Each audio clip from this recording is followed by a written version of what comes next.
Assalamualaikum anak-anak semuanya, selamat pagi. Silahkan duduk di tempatnya masing-masing ya.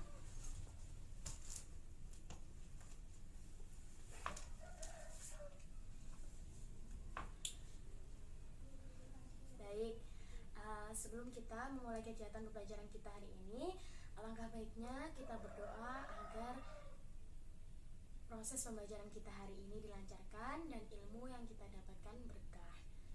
Berdoa menurut agama dan keyakinan masing-masing, disilahkan.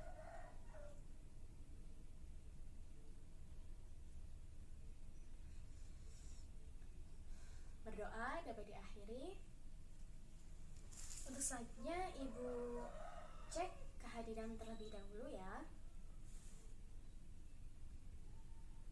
Burhan hadir. Adi hadir. Vicky, Naura, Hadi, Sultan. Alhamdulillah hadir semua ya pada hari ini. Nah, sebelum kita mulai, kita persiapkan diri kita terlebih dahulu agar lebih semangat, siap, dan kalian bisa mempersiapkan peralatan pembelajaran kita pada hari ini serta bahan-bahannya seperti buku paket dan juga LKPD-nya. Silakan dibuka.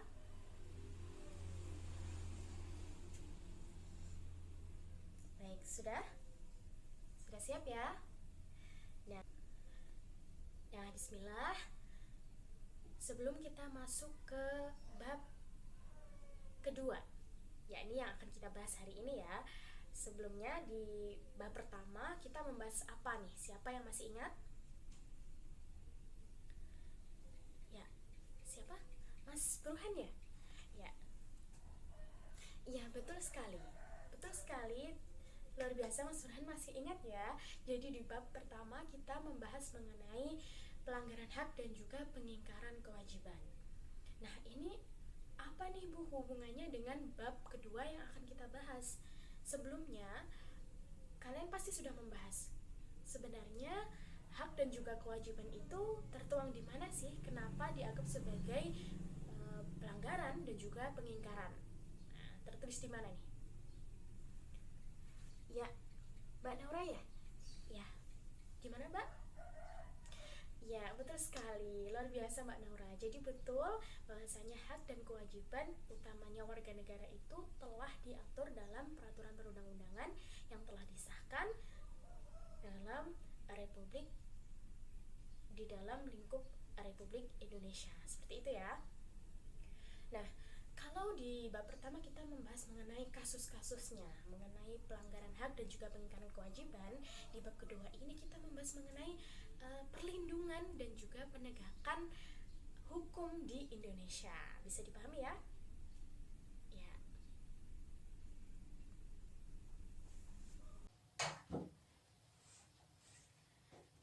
Ibu bisa minta kalian untuk memperhatikan di mana ini adalah tujuan pembelajaran kita hari ini. Yang pertama adalah setelah mengamati gambar yang akan Ibu tanyakan nanti, kalian diharapkan mampu memahami hakikat perlindungan dan penegakan hukum.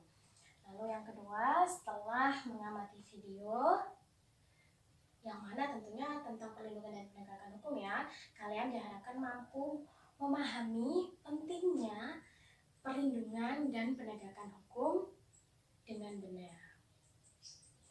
Lalu yang ketiga adalah setelah mengumpulkan informasi dari berbagai sumber bacaan, kalian diharapkan mampu untuk menyebutkan dan juga menguraikan lembaga serta perannya dalam perlindungan dan penegakan hukum yang ada di Indonesia dengan benar. Lalu setelah berdiskusi dengan kelompok, kalian diharapkan mampu untuk menganalisis dan mempresentasikan hasil evaluasi kalian terhadap praktik perlindungan dan penegakan hukum yang ada di Indonesia dengan baik. Bisa dipahami ya anak-anak semuanya? biasa. Oke, kita masuk untuk membahas mengenai perlindungan dan penegakan hukum. Hakikat terlebih dahulu ya. Jadi kalian semuanya tetap fokus. Ibu tampilkan gambar. Nah, sini lihat ya. Ini ada nggak yang mau mendefinisikan ini gambar apa sih sebenarnya? Baik, silakan. Mas Burhan. Oke, silahkan. Apa nih Mas gambarnya? Oh iya, betul sekali. Ini pelanggaran lalu lintas, Bu. Dia kenapa nih kok bisa jadi pelanggaran lalu lintas, Mas Burhan? Iya, betul sekali. Di sini ada tidak boleh putar balik, ya kan? Tapi ternyata masih ada nih oknum yang melakukan pelanggaran lalu lintas. Lalu mungkin ada yang mau mendefinisikan lain gitu. Ini berkaitan tentang apa sih, Bu? Ada yang berbeda? Iya. Dalam konteks gambar ini memang betul ini adalah pelanggaran lalu lintas. Yang mana ini merupakan pelanggaran hukum. Jadi ini adalah pelanggaran, betul ya Mas Farhan? Lalu selanjutnya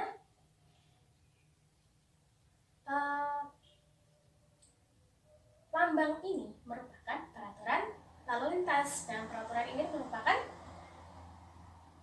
hukum. Nah, jika dilanggar maka berbahaya.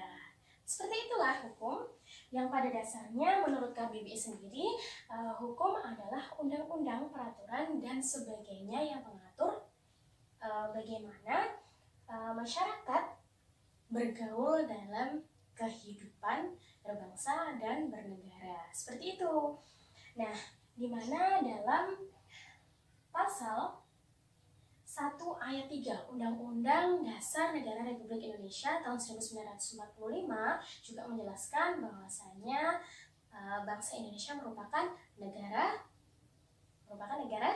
hukum. Iya, betul sekali. Selanjutnya, nah, jadi kalian tadi dapat menyimpulkan apa nih? Perlindungan dan penegakan hukum. Dari gambar yang tadi kita dapat melihat nih, oh ternyata ketika kita melanggar aturan itu ternyata ada bahaya di belakangnya yang mengintai kita, seperti hal yang masih bisa kita lihat ya secara pasti, yakni pelanggaran lalu lintas. Ternyata kalau kita nggak nurut sama aturan yang ada, bisa jadi itu akan menyebabkan kecelakaan lalu lintas dan masih banyak lagi, tentunya merugikan ya. Nah, di selanjutnya Ibu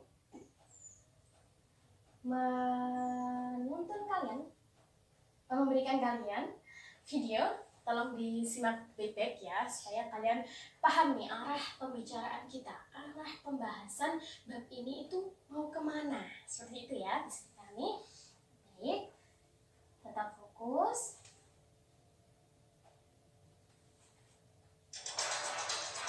Masalah penegakan hukum di Indonesia. Sistem peradilan dan penegakan hukum yang berfungsi baik merupakan faktor sangat penting dalam memelihara ketertiban sosial dan menjamin kepastian hukum. Pada akhirnya, hal ini berdampak pada pertumbuhan ekonomi dan terciptanya lingkungan yang kondusif untuk memajukan, memberi perlindungan dan pemenuhan ikatan ketidakpastian hukum, terutama bagi kelompok miskin. Ia juga menyebabkan peningkatan sengketa, baik kualitas maupun kuantitas, akibat tidak jelasnya hak milik dan penyelesaian yang adil, serta akuntabilitas pemerintah yang rendah.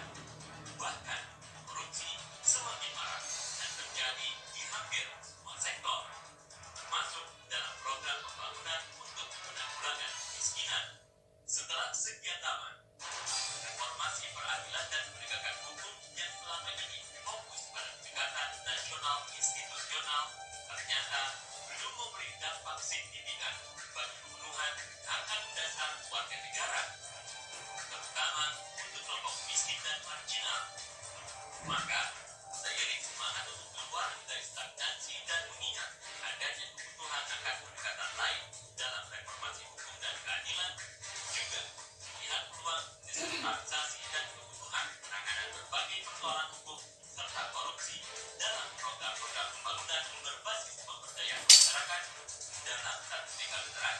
mulai dipertimbangkan pendekatan dan upaya reformasi hukum dan peradilan berbasis pemenuhan hak warga. Isu hukum dan keadilan lebih dilihat dari kacamata masyarakat pencari keadilan, tidak semata-mata pada lembaga penyedia layanan hukum dan keadilan. Untuk itulah, Justice for the Poor lahir.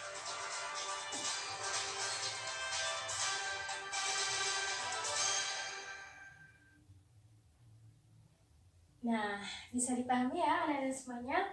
Luar biasa, tadi sudah kita lihat penjelasan mengapa nih perlu atau pentingnya perlindungan dan penegakan hukum. Ternyata di negara atau di bangsa Indonesia sendiri itu hukum masih belum seimbang. Masih banyak ketimpangan, masih banyak ketidakadilan yang dirasakan oleh masyarakat, terutama adalah masyarakat kalangan menengah ke bawah. Ternyata penting sekali ya. Lalu Ananda semuanya,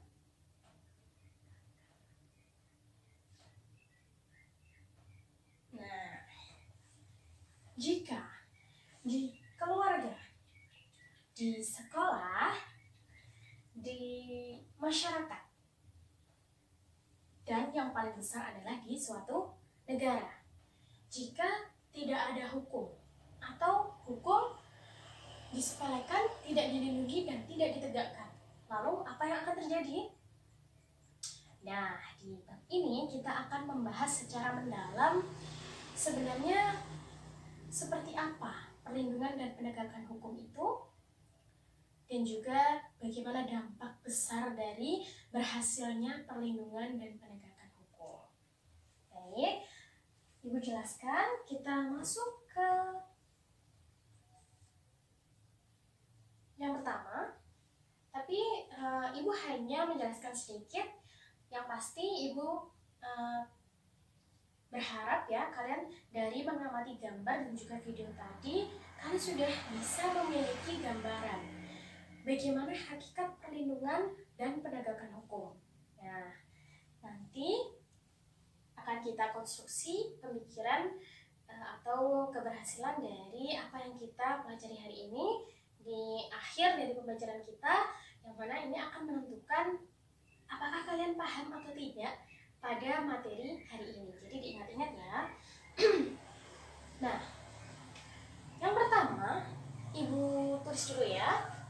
Jadi ada perlindungan dan penegakan hukum. Ini Ibu ambil ada dua ahli yang mengemukakan mengenai yang pertama adalah perlindungan hukum. Perlindungan. Yang pertama adalah Andi Hamzah.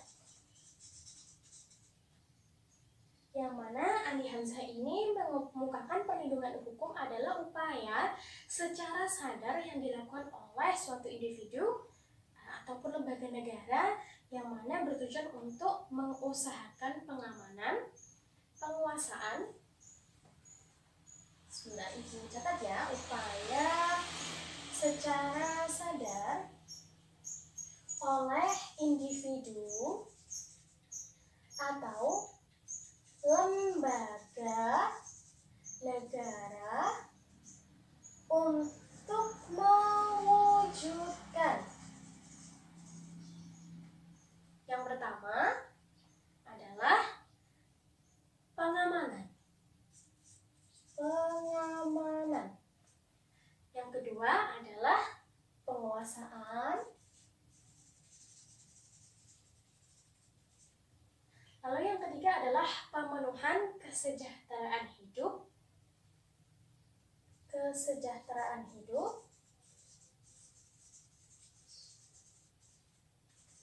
Yang mana semuanya ini, anak-anak semuanya, merupakan hak-hak dari warga negara. Nah, bisa dipahami ya. Lalu kita ambil dari pendapat yang kedua adalah dari Simanjuntak. Yang kedua adalah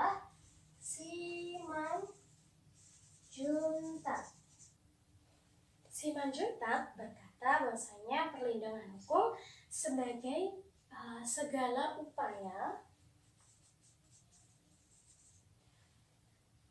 pemerintah. Nah, berbeda ya. Di Simanjuntak mengatakan bahwasanya perlindungan hukum adalah upaya pemerintah untuk menjamin adanya kepastian hukum,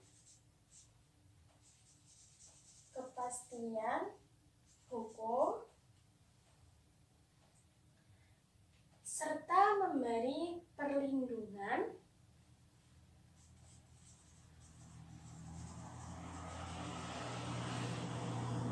hak-hak warga negara, dan bagi yang melanggarnya akan dikenakan sanksi.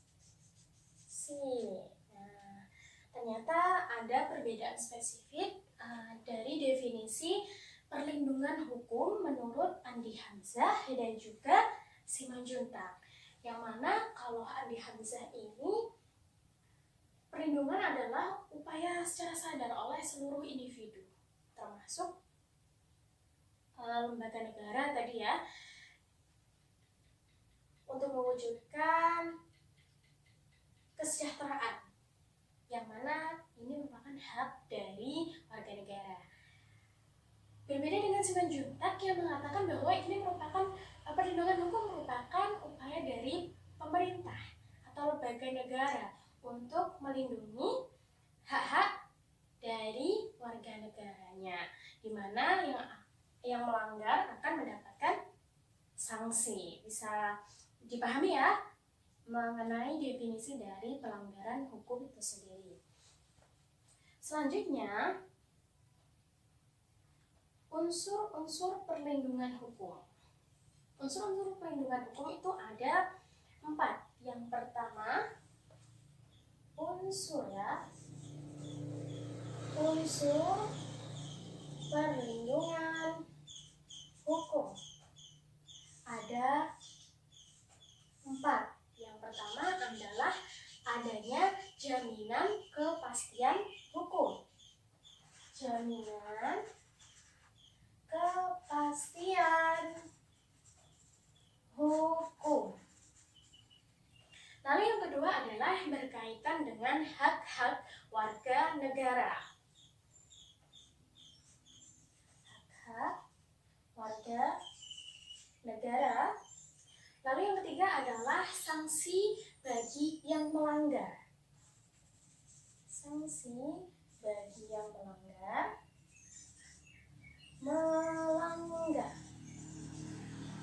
Lalu yang terakhir adalah adanya perlindungan dari pemerintah.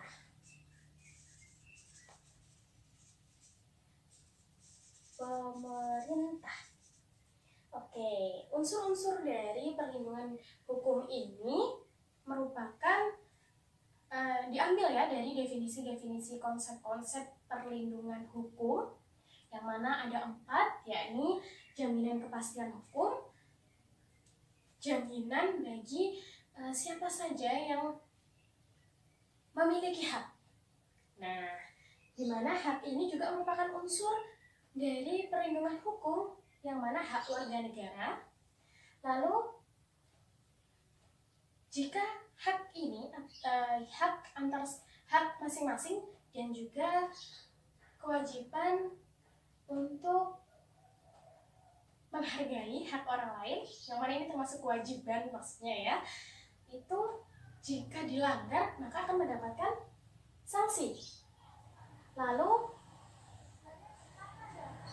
di mana perlindungan hukum ini adalah perlindungan dari pemerintah, seperti itu ya. Lalu kita lihat nih, ternyata banyak sekali wujud undang-undang dari yang disahkan oleh pemerintah merupakan wujud dari perlindungan untuk hak-hak yang dimiliki oleh warga negara.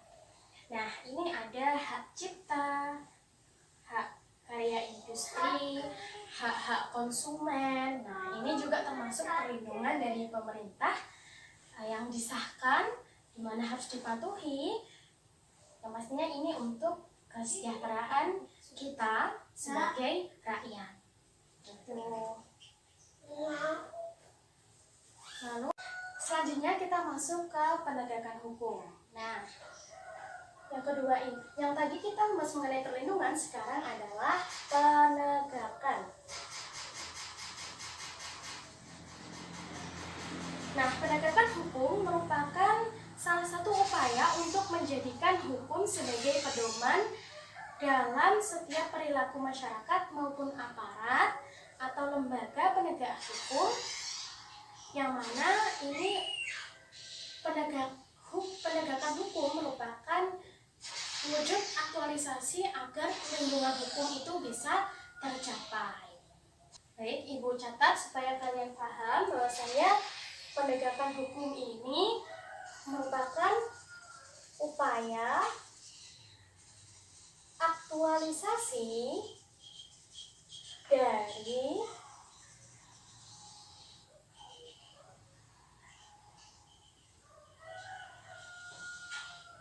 penegakan hukum, yang mana salah satu upaya dari perlindungan hukum.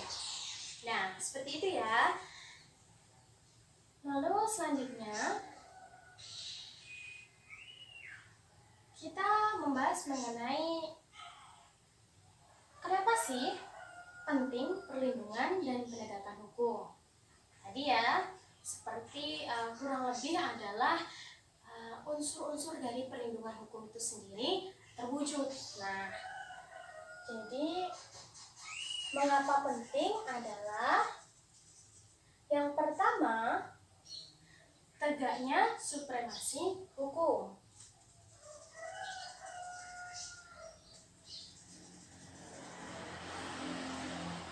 Lalu yang kedua adalah tegaknya keadilan.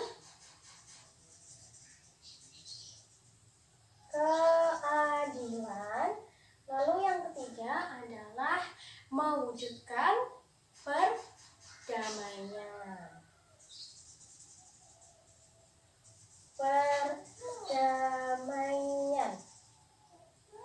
Seperti itu ya. Jadi kalau kita punya supremasi hukum yang kuat, tegak, nah pasti kita akan tercipta suatu keadilan. Nah, yang mana kita akan dapat mewujudkan dengan mudah suatu kesejahteraan dan juga perdamaian dalam kehidupan masyarakat, seperti itu. Nah, selanjutnya kita membahas mengenai faktor-faktor keberhasilan dari perlindungan dan penegakan hukum. Ini ada 5, Anda semuanya. Ada 5. Yang pertama adalah hukum itu sendiri. Mengapa bisa hukum itu sendiri?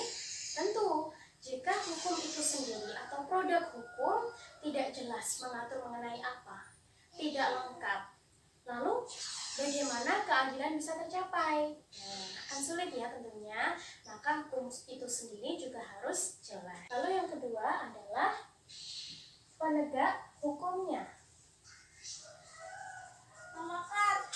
Penegak hukumnya, di mana ketika penegak hukum itu tidak dengan bersih atau tidak memiliki integritas yang baik, maka masyarakat tentunya juga akan tidak percaya, tidak mempercayai lagi bagaimana apakah perlindungan dan penegakan hukum itu sudah baik, apakah keputusan hukum yang diambil itu sudah benar. Nah, itu juga sangat mempengaruhi. Lalu jika penegak hukum itu sendiri juga bisa misalkan disuap, maka hukum itu sendiri juga akan sulit untuk mewujudkan keadilan dalam masyarakat. Lalu yang ketiga adalah yang paling banyak atau dominan adalah masyarakat itu sendiri, yang mana hukum ini sebenarnya bertujuan untuk memberikan keadilan terhadap masyarakat. Tapi jika masyarakat itu yang mendominasi suatu masyarakat, masyarakat yang mendominasi suatu negara ternyata tidak menaati atau tidak ikut serta dalam perlindungan dan penegakan hukum, maka perlindungan dan penegakan hukum itu sendiri akan sulit untuk berhasil. Yang keempat adalah sarana prasarana.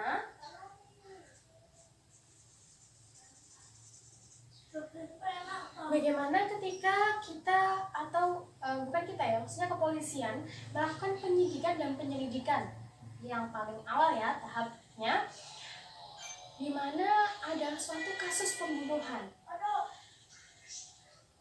Jika ingin memperoleh misalkan sidik jari pelaku, bagaimana pelaku ini bisa masuk atau bisa melakukan suatu tindak kejahatan, itu akan mudah terdeteksi ketika sarana dan prasarana yang dimiliki oleh suatu negara dalam perlindungan dan penegakan hukum itu lengkap, baik, dan juga memadai. Nah, yang terakhir adalah kebudayaan hukum itu sendiri.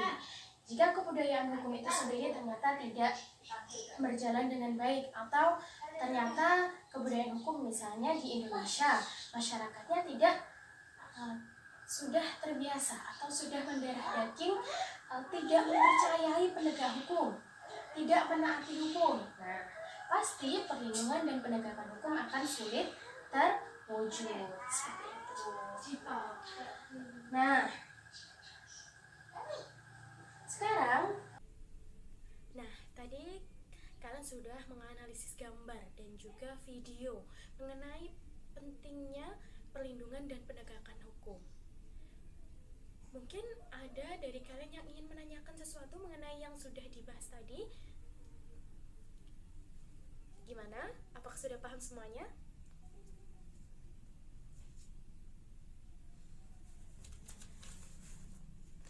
Iya, silahkan. Oh, ini Mas Adi ya? Iya, Mas Adi. Silahkan, apa yang ingin ditanyakan Mas Adi mengenai gambar dan juga video tadi yang membahas mengenai hakikat dan juga mengapa nih penting perlindungan dan penegakan hukum? Ya? Oh iya, terima kasih Mas Adi, pertanyaan yang bagus. Mas Adi tadi bertanya, jadi kewajiban perlindungan dan penegakan hukum ini untuk siapa, Bu? Dan ini sudah diatur di mana? Luar biasa Mas Adi. Jadi kewajiban ikut serta dalam perlindungan dan penegakan hukum itu sudah diatur dalam pasal 27 ayat 1 Undang-Undang Dasar 1945, di mana kewajiban ini adalah untuk seluruh masyarakat Indonesia, seluruh rakyat yang ada dan tinggal sebagai warga negara Indonesia. Bukan terkecuali ya, bukan hanya lembaga-lembaga penegak hukum seperti polisi, hakim, lalu jaksa, namun juga seluruh warga masyarakat Indonesia. Ini juga termasuk kalian sebagai pelajar. Nah, ini generasi penerus bangsa yang mana juga memiliki kewajiban nih untuk melindungi dan juga menegakkan hukum di Indonesia. Baik, adakah pertanyaan lagi? Sudah paham? Sudah cukup ya? Baik, luar biasa. Nah, sekarang Ibu minta kalian untuk mencari di berbagai sumber bacaan, baik dari buku paket maupun dari alat elektronik kalian, dari gadget kalian. Ibu persilakan untuk membuka. Kalian cari nih lembaga negara di Indonesia yang memiliki peran sebagai lembaga perlindungan dan penegakan hukum. Lalu di dalam peraturan perundang-undangan yang mana tugas dan wewenang mereka itu diatur. Bisa dipahami ya? Ibu beri waktu kalian 10 menit. Nanti Ibu tunjuk, atau mungkin kalian ingin mengajukan diri secara mandiri juga boleh. Kalian jabarkan, kalian presentasikan dari bangku kalian masing-masing. Begitu ya. Baik, silakan ya Ibu tunggu 10 menit. Nah, waktunya sudah cukup. Bagaimana? Sudah bisa kita mulai ya presentasinya. Presentasi ringan nih. Jadi anda semuanya secara individu. Baik, silakan mungkin dari Mas Joko, silakan. Mau lembaga negara apa nih yang disebutkan oleh Mas Joko? Polri, ya betul. Silahkan didefinisikan Polri itu seperti apa? Ya, tadi Mas Joko menyebutkan mengenai Polri. Nah, Polri ini Polisi Republik Indonesia, di mana tugas utamanya adalah memberi pelayanan dan pengayoman, di mana mewujudkan keamanan dalam negeri. Betul sekali. Nah, kewenangan kepolisian tadi disebutkan oleh Mas Joko diatur dalam pasal 16 Undang-Undang RI nomor 2 tahun 2002. Nah, banyak ya, antara lain juga tadi Ibu sebutkan mengenai perlindungan pada proses penegakan hukum, yakni penyidikan, penangkapan, penahanan. Nah, itu juga termasuk wewenang dari kepolisian. Lalu selanjutnya Ibu minta Mas Farhan. Menyebutkan apa Mas Farhan? Baik, kejaksaan. Oke, silahkan. Iya, betul.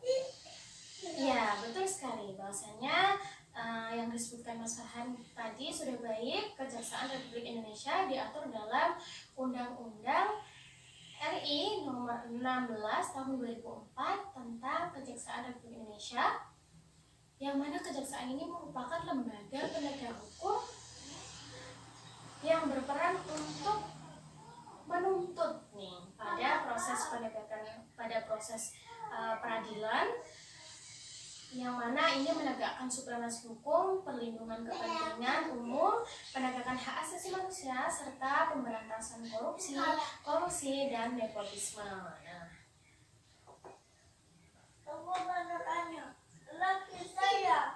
betul sekali.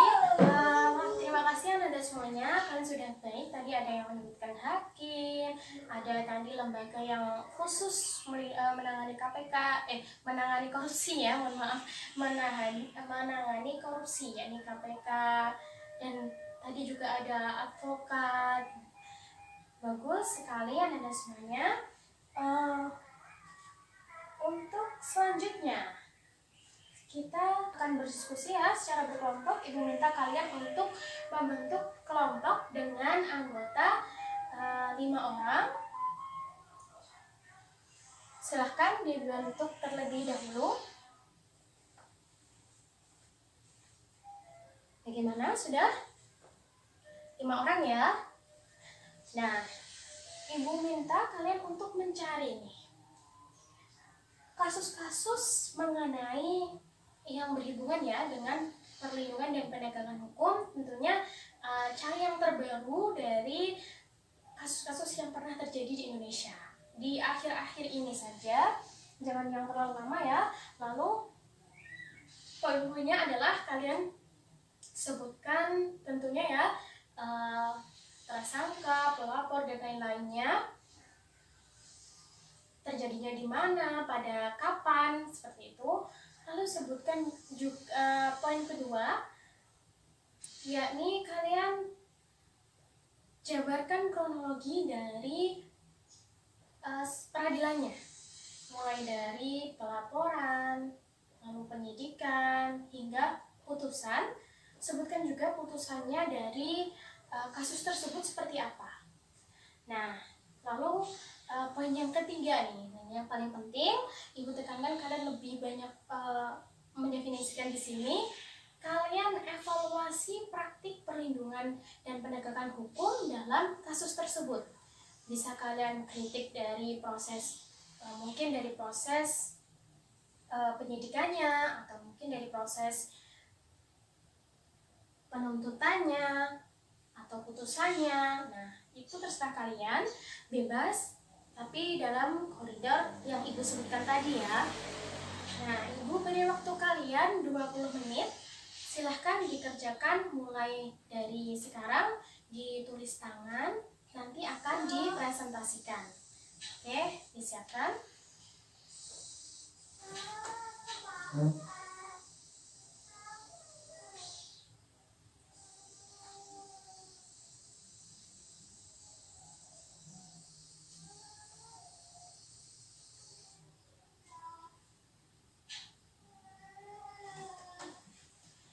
Nah, waktu yang Ibu berikan sudah cukup. Silakan dipresentasikan. Ibu tunjuk yang pertama adalah kelompok 3. Silakan.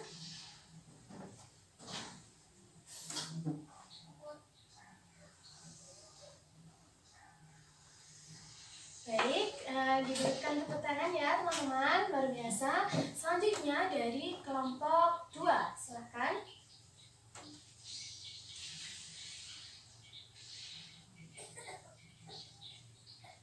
Nah, luar biasa tangannya. Untuk selanjutnya yang terakhir adalah kelompok 1. Silakan.